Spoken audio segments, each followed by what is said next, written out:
In this tutorial, I'll show you how to install the ESPN app on your Samsung Smart TV for a seamless sports watching experience.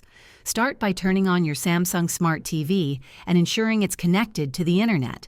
Press the Home button on your remote and navigate to the Apps section. Open the Samsung App Store or Smart Hub, depending on your TV model. Use the search bar to type ESPN or browse through the available apps.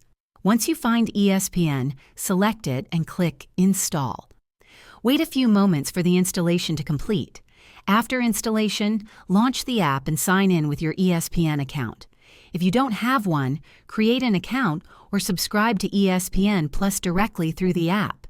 For easier navigation, consider adding ESPN to your TV's favorites or home screen.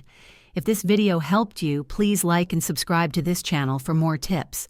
Thanks for watching, and enjoy streaming ESPN on your Samsung Smart TV.